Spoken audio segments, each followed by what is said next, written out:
So, the January 6 hearings finally came to a close, with the committee putting on a 2-hour primetime show, which they hoped would finally convince the nation that President Trump was #problematic.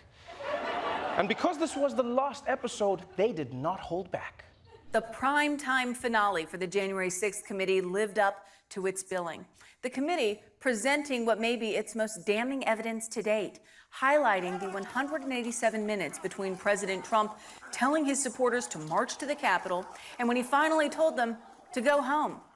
Trump spent much of that time at the White House watching the violent assault unfold on TV and refusing to publicly condemn it or call off the mob. For hours, Trump ignored pleas by his aides, members of Congress, and even his own daughter to call off the violence as it unfolded before his eyes. The primetime event painted the clearest picture yet of how former President Trump waited until it was clear that his supporters would not be able to stop the certification of the vote before he made any attempt to call off the angry mob. As he was gathering his things in the dining room to leave, President Trump reflected on the day's events with a White House employee.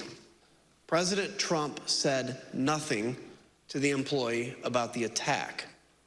He said only, quote, "Mike Pence let me down." Wow. Trump watched everything that happened on January 6th, and his biggest problem is that Mike Pence let him down by, I guess, not being hanged? He said he was my ride or die, but when I asked him to die, he wouldn't do it. What a loser. But yeah, the main takeaway from this hearing is not only did Trump do nothing through 3 hours of the best TV he watched all year, but he only finally spoke out once it was clear that the coup had failed. And everyone knows that move, right? When you act too late as if you wanted to do it, but you don't. It's like that thing you do when you go out with your friends. You know, you'd be like, oh, let me grab the check. It's like, we left the restaurant 20 minutes ago. Oh, well, too bad. Next time, I got you. Now, I mean, if you want to be really generous, you could say the reason Trump didn't do anything on January 6th is because maybe he was in shock, right? I mean, we've all tweeted crazy things, but if I tweeted, I'd kill for a McRib, and then my followers burned down McDonald's, I wouldn't know what to do as well. But it turns out that even on January 7th, Trump still had to be forced, kicking and screaming, into condemning the MAGA mob and conceding the election. And the only reason we know this is because the committee released the outtakes of his speech, and they are hilarious. I would like to begin by addressing the heinous attack yesterday, and to those who broke the law, you will pay. You do not represent our movement. You do not represent our country. And if you broke the law, you can't say that. I'm not going. I already said you will pay. The demonstrators who infiltrated the Capitol have defied the seat of justice. It's defiled, right? See, I can't see it very well. Okay, I'll do this. I'm going to do this. Let's go. But this election is now over. Congress has certified the results. I don't want to say the election's over. I just want to say Congress has certified the results without saying the election's over, okay? But Congress is certified. Now Congress is Yeah, right. Now Congress I didn't say over, so let me see. Go to the paragraph before.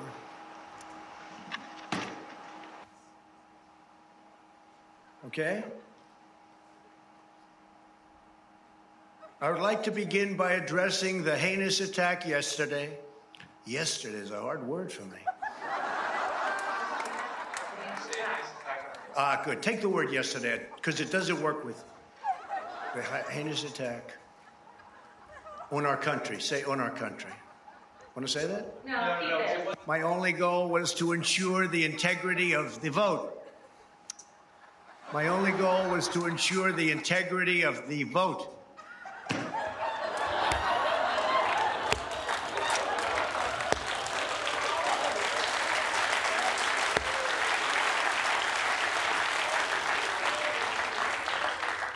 I'm not going to lie. I'm torn on this. I'm torn. Because yes, him refusing to say the election is over, that's damning as hell, right? But the rest of the stuff, I mean, it just seems like someone who's struggling to read, you know? No, I get it. It can happen to you. You know, it can happen. Sometimes you're trying to work with the camera and you don't. I understand that. I understand. But what I will say is really funny is how he says he can't say yesterday, but says yesterday. He's like, yesterday, I can't say yesterday. Yesterday's really hard. Nobody can say yesterday. What is that word? See, I'll try to say it now. Yesterday. You see, you can't say yesterday. You can't say. What was that thing, by the way? That was funny. I've never seen him do that. It's like a sassy Trump.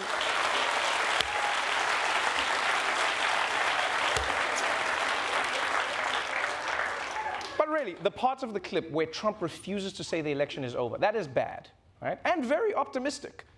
Because say what you want about the man, he does not give up. If he was a football coach, he'd be in the locker room like, okay, team, we lost by 30 points, and the other team has already gone home, which means the end zone is completely unguarded. Time to run the board, fellas. Get in there like yesterday. I said it! I said it! I said the word! Now, the committee didn't just expose the president for throwing a Trump. No, that's hard. Can we change it, guys? That's hard. Trump. They also took a moment to reveal that a lot of the bravado that we've seen from far-right Republican lawmakers wasn't actually how they felt while the patriots were ransacking the Capitol. And one person who really got dragged was Missouri Senator and pro-storming the Capitol Republican, Josh Hawley. The committee highlighting Missouri Senator Josh Hawley's actions on January 6th as he entered the Capitol. As you can see in this photo, he raised his fist in solidarity with the protesters. Later that day, Senator Hawley fled after those protesters he helped to rile up stormed the Capitol. See for yourself. The committee room erupting in laughter, watching Hawley run.